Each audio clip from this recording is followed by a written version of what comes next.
Assalamualaikum warahmatullahi wabarakatuh. Berjumpa kembali bersama kami di kegiatan sahur rekan, sahur bareng rekan. Rekan-rekan sekalian, ini merupakan podcast kedua di malam ketiga. Kok malam ya? Pagi ketiga, di sahur ketiga kita. Sebelumnya perkenalkan rekan-rekan sekalian, nama saya Bisma Akbar Sanjani di Kecamatan Gapura. Saya banyak dikenal itu dengan rekan Akbar. Tapi kalau di luar saya lebih familiar gitu, asik. Lebih familiar dengan Uzumaki Bisma. Ya karena memang saya itu penggemar Naruto ya. Ibnu bagi saya itu bukan ikatan pelajar Nahdlatul Ulama rekan-rekan, tapi ikatan penerus Naruto Uzumaki. Ya gimana lagi, kayak saya kan penggemar Naruto ini. Oke, rekan-rekan sekalian, gimana sudah pada sahur? Kalau belum silahkan sahur. Kalau sudah ya mari kita bincang-bincang sebentar bersama kami ya. Malam lagi. Pagi ini kita bersama rekan Holil ya, pasti tahu lah kan. Dia merupakan ketua PAJ Ibnu Gapura masa khidmat 2024-2026. Baik. Assalamualaikum rekan Holil. Waalaikumsalam warahmatullah. Gimana kabarnya? Alhamdulillah baik. Meskipun agak capek ini. Siap, ya, karena belum sahur. Belum sahur ya. Kalau bersahur silakan minum airnya dulu rekan. Air tok. Iya, air tok. Ini kan menyehatkan ini kan. Lah. Kalau kata Mas Iqbal kan jangan lupa minum air. Jangan lupa minum air. Sumber kehidupan kita ini ya. Oke, rekan Holil. Saya nggak mau yang serius-serius saja ya. Kita santai saja. Santai hanya saja. menemani teman-teman. Tapi apa yang perlu disampaikan itu tersampaikan kepada rekan-rekan. Di sesi ini, rekan, kita kebagian tema dari teman-teman LPP itu tentang urgensi. Relevansi organisasi dengan pelajar Gen Z. Oke. Kita sebelumnya masuk Gen Z nggak sih? Masuk. Ya. Kalau berbicara Gen Z ya.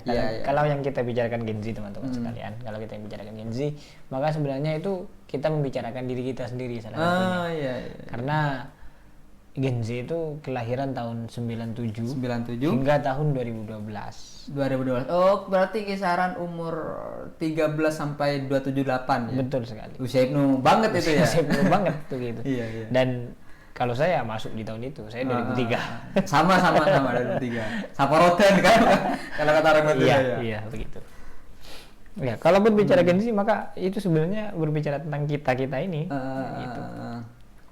Oke.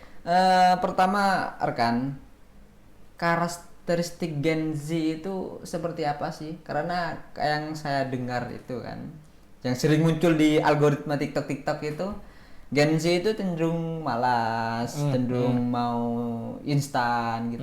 Apakah betul demikian rekan?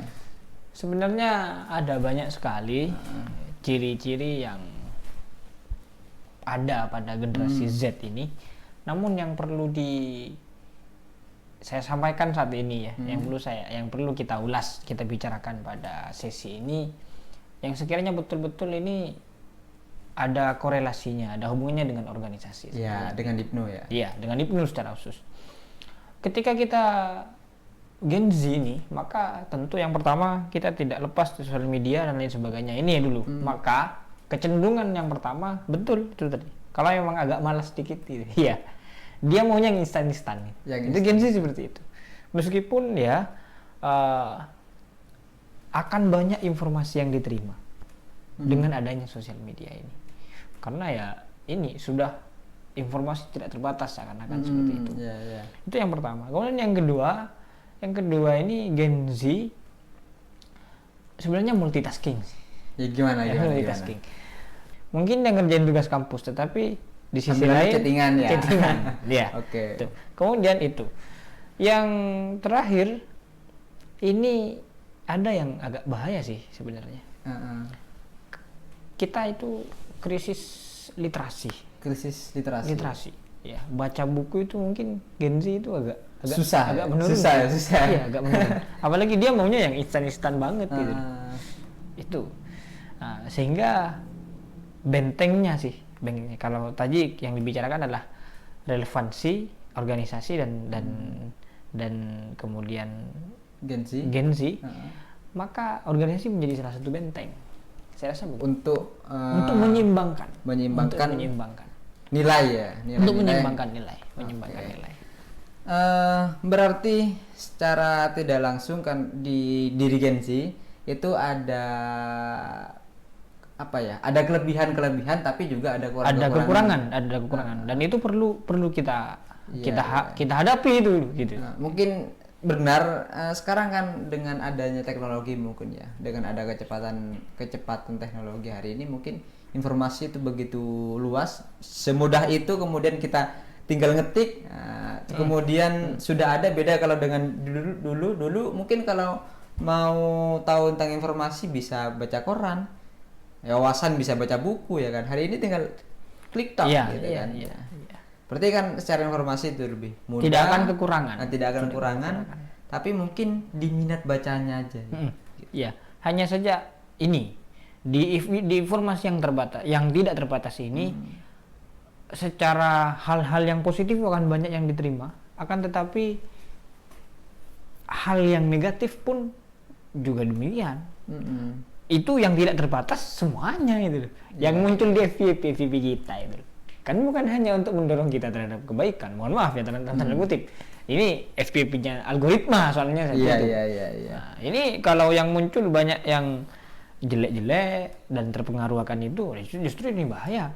Iya, betul. Dan betul. Itu kita ya scrolling gitu sih. Rekan-rekan ini yang nonton ini. Tapi kalau algoritmanya saya ini bisa dijamin kiai semua ini. Dakwah. Dakwah semua. Sehingga begini rekan-rekan sekalian. Ini bonusnya si rekan ini.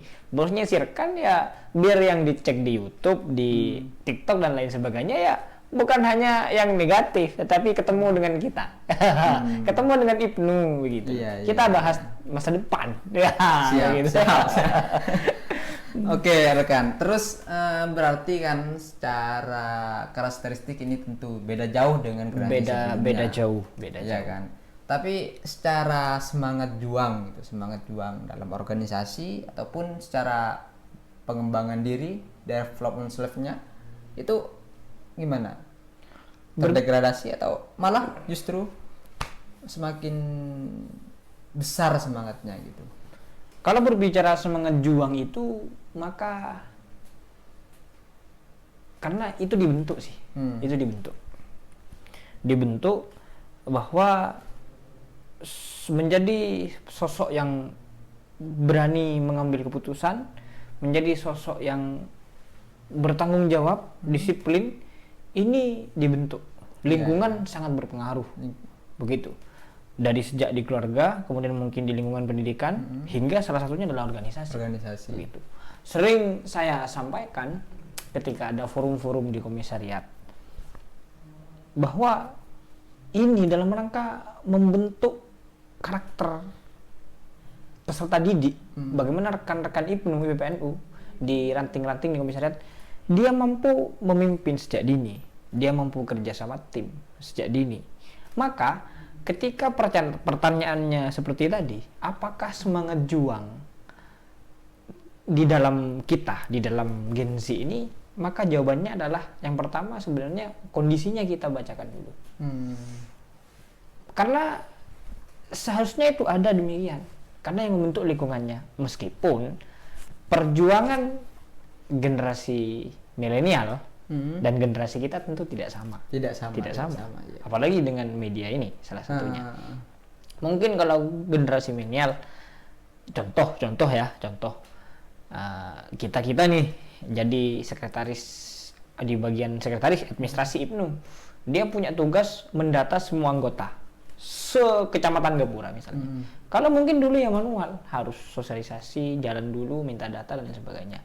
Tapi sekarang dengan dukungan teknologi ini ya itu cukup, mungkin dia buat web, dia buat link form, Google Form dan lain sebagainya. Ini loh betapa mudahnya gitu, betapa mudahnya. Tetapi hal-hal yang seperti itu ini tidak akan termanfaatkan ketika tidak terbangun dari dirinya sendiri, tidak terbiasakan melalui organisasi, begitu. Lah, karena ya itu maunya yang simple, tidak ribet, pragmatis, ya, yang penting dirinya lah jalan gitu. Nggak, kurang kepedulian itu, maka dibentuk melalui organisasi, begitu. Oke, tapi ya kalau bicara soal itu, ini menjadi apa ironis sebenarnya rekan. Kalau ngomong database NU itu ya, nggak tahu kalau Ibnu. Database NU itu kayaknya rata dengan keterbatasan teknologi pada waktu itu. Ya, orang tua saya, kakek saya, ibu saya itu punya Kartano. Iya, Kartano. Hari ini nggak ada kan. Padahal ini kan lebih mudah. Mungkin yang pernah ya izin ya, izin. Kita kan pernah rame-rame di sini buat ngedatabase keanggotaan kita ya. Yang waktu Siapno. Ya, Siapno betul. Siapno dulu. Insyaallah generasi 4 tahun sebelumnya masih Siapno pernah ngisi link. Sebelum Sirkan ya, Sirkan Siapno. Itu kan sudah nyampe 1000 ya. Betul. Tapi nggak ada sampai sekarang, Pak. Sampai Sirkan pun data ulang nggak ada masih. Tapi ya di Sirkan ini saya sudah punya NIA kok. Oh iya sih. Kalau saya juga. Semoga saja tidak ganti lagi. Iya. Semoga saja ya. Mohon maaf pusat. Oke, kembali ke topik ya rekan. Kembali ke topik. Terus kalau bicara organisasi, seberapa pentingkah organisasi itu dan seberapa relevan? Khususnya di Gapura ini, seberapa relevan organisasi yang ada di Gapura, Ibnu, PPNU khususnya kepada para anggota kita gitu. Para anggota, teman-teman kader lah. Iya, teman-teman kader. Rekan-rekan kita kader. Ada beberapa nilai, ada beberapa hal yang itu sifatnya pondasi sih, dan tidak bisa ditawar, ya harus dilaksanakan. Al-muhafadzah alal qadimis sholih. Ini kita mendapat warisan dari para ulama, warisan keilmuan, bagaimana perjuangan penghikmatan itu. Tetapi inovasinya al-akhdhu bil jadidil aslahnya. Maka ini kita berbicara inovasi. Iya. Lah, di sini kita harus betul-betul peka. Kita harus betul-betul peka mengelola sebuah organisasi. Ini kita untuk siapa sih? Gitu. Iya. Teman-teman di ranting misalnya, ini mau dibagaimanakan sih teman-teman anggota ranting, anggota komisariat, sehingga ini menjadi suatu hal yang terproyeksi oleh pengurus dari sejak menata program, menyusun program hingga melaksanakan kegiatan. Ini betul-betul. Kalau kami sendiri dalam Ramadan ini salah satu yang kami ambil adalah AI Smart Student. AI Smart Student. Itu kegiatan khusus yang bahas AI, dan itu untuk kita yang mahasiswa secara khusus, karena ya kita butuh itu. Iya. Maka landasannya adalah bagi teman-teman ketua secara khusus, pengatur sebuah program, misi daripada dibentuknya, didirikannya Nahdlatul Ulama yang disampaikan oleh Kiai Hosnan, Rektor UA itu sebelumnya di Lakut, di Beluto beberapa bulan sebelumnya. Yang pertama dulu itu pembentukan saat Komite Hijaz, maka adalah misi dakwah, misi keilmuan yang akan menerima dakwah sekarang dan dulu itu berbeda. Iya. Ini harus tetap berjalan. Bagaimana tantangannya? Misi dakwah ini, misi keilmuan ini harus tersampaikan tetap dengan mempertimbangkan siapa yang akan menerima dakwah. Begitu ya. Begini media-media ini nanti memanfaatkan. Begitu. Kalau Sayyidina Ali kalimin nasi ala qadri uqulihim. Bicaralah dengan manusia itu sesuai dengan kadarnya, akal mereka. Begitu. Jangan-jangan mungkin begini kalau di TikTok gitu. Kita rubah caranya, tetapi jangan rubah targetnya. Iya. Sehingga semangat juang ketika organisasi itu merasa mempunyai arti untuk dirinya. Karena yang dibicarakan Genzi itu, ini kira-kira gimana ya ke saya gitu. Ketika bahwa dia punya peran, dia banyak kebermanfaatan, maka akan semangat dia untuk berjuang itu. Ya sekali lagi manfaatkan teknologi begitu. Oke. Saya tidak menuntut semuanya itu bagaimana betul-betul bisa berbicara di depan umum, tidak. Mungkin ada yang ahli desain, mungkin ahli dia membranding organisasi. Maka sudah saatnya sekarang pada saat itu. Kita tidak hanya berbicara di depan umum kalau sekarang, kalau public speaking tidak, berbicara di depan kamera seperti ini pun sudah menjadi tantangan juga gitu. Sudah susah ini tapi dipaksakan ya. Nah, malu-malu dikit itu ya, kita akan belajar gitu. Iya. Iya begitu. Ketika sudah dirasakan hal itu, kita relevan kegiatan-kegiatan kita, maka semangat untuk mengembangkan, semangat untuk mempertahankan dan memajukan bahkan ini akan ada kok. Oke, Begitu. siap. Gini rekan, kalau kita bicara soal relevan ini berarti kan kita membicarakan sesuatu yang berkaitan gitu kan. Kalau tidak memiliki keterkaitan berarti kan sudah agak relevan gitu kan. Seharusnya di Gapura ini, karena kan Gapura ini sudah apa ya, mayoritas ini adalah Nahdliyin semua ya. Semuanya. Ya, bisa dicek mungkin ya. Kalau Gapura ini mungkin nggak ada yang selain NU gitu ya. Ya memang seperti itu ya di Gapura. Jadi ini sangat relevan, IPNU dan IPNU ini menjadi wadah para pelajar yang ada di Gapura. Nah, tapi ini bisa jadi gak relevan kalau pelaksanaan organisasinya ya kan yang tidak sesuai. Kalau katakan tadi tidak bisa beradaptasi dengan para anggotanya, ya kan, dengan kemajuan zaman gitu. Meskipun itu berkaitan dengan kadang kita itu ideal terhadap peraturan. Suatu kewajiban memang. Kita punya aturan organisasi, peraturan rumah tangga, ADRT. Nah, itu memang hal yang wajib untuk kita laksanakan. Tetapi kita perlu melihat bagaimana kondisinya di lapangan. Iya. Apalagi mekanisme pengkaderan dan lain-lain. Jangan-jangan kita yang salah nyusun begitu loh. Betul. Sehingga tidak diterima. Apalagi kita hidup di Gapura. Kita perlu mempertimbangkan salah satunya adalah bagaimana kita selaras dengan norma-norma yang ada. Betul. Begitu. Berarti kan yang nggak relevan itu yang cuma formalitas. Yang jangan sampai formalitas. Begitu. Ketika keberadaan IPNU, keberadaan organisasi hanyalah formalitas saja, maka ya tidak relevan. Begitu. Iya, betul. Meskipun lambat laun ya, berbicara peraturan tadi, lambat laun kita harus teratur begitu. Bagaimana ini betul-betul menjawab tantangan ke-NU-an ini? Ya IPNU dan IPPNU begitu. Oke. Terakhir kan ini sudah terakhir ya, karena kita nggak boleh lama-lama ini. Keburu imsak, terus teman-teman gini keburu bosan dengannya gitu ya. Terakhir kan, kalau IPNU ataupun organisasi lah secara umum ini diibaratkan rumah, kira-kira rumah seperti apa sih yang diminati oleh Gen Z atau bahkan yang diimpikan oleh pelajar Gen Z hari ini gitu? Maka kalau diibaratkan rumah, bukan hanya menjadi tempat berteduh saja sih, tidak cukup kita hanya bisa berteduh saja. Akan sangat diminati ketika di rumah itu ada banyak hal yang bisa kita temui dan mungkin di rumah lain tidak ada. Gitu. Sehingga relevansi sebenarnya kata kunci sih.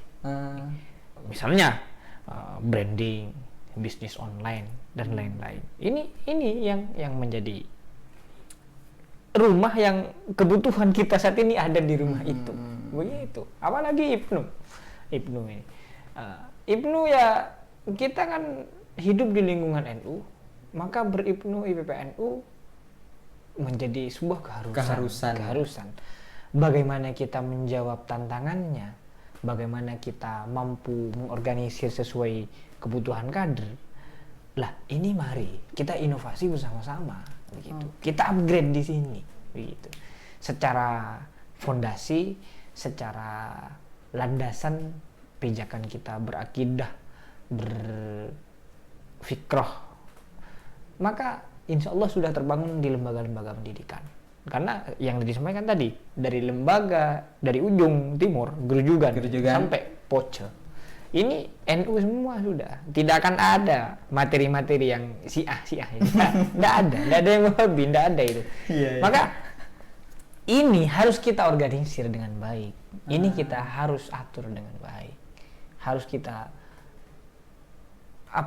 kita strukturalisasi. Bagaimana sih bahasanya itu? Iya. Secara jamaah iya, tapi secara mungkin belum terjamiahkan begitu.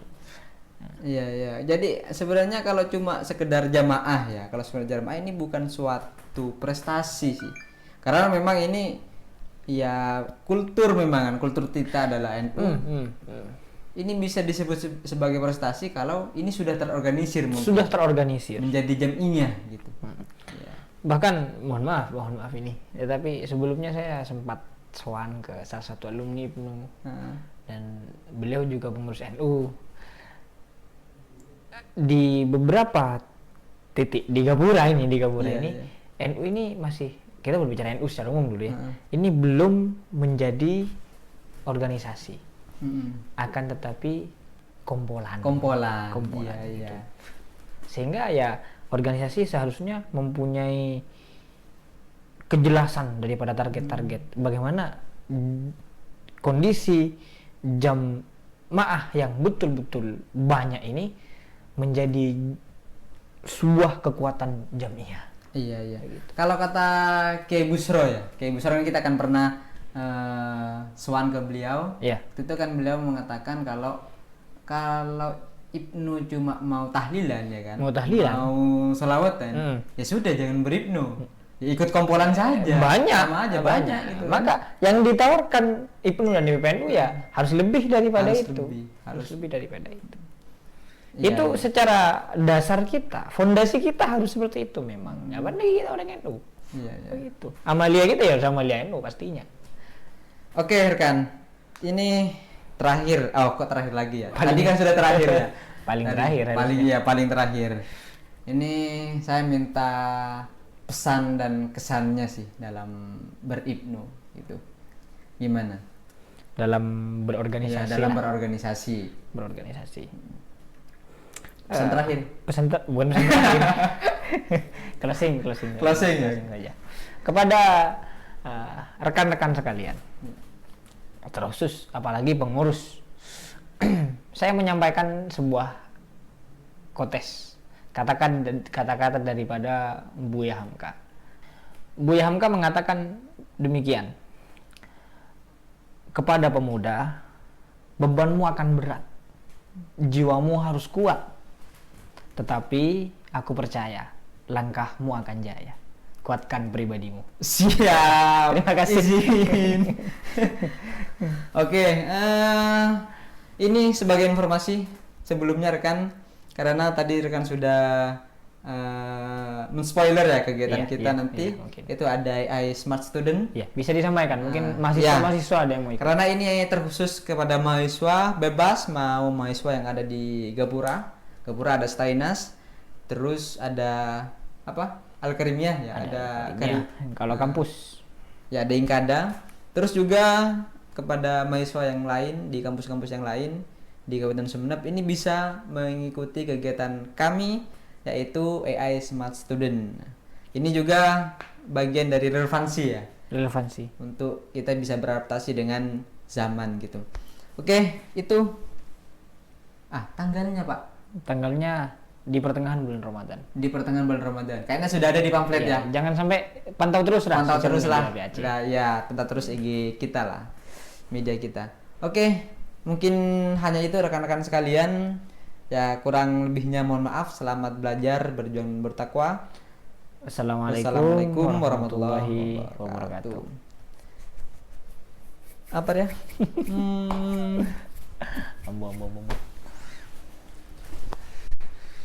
Sudah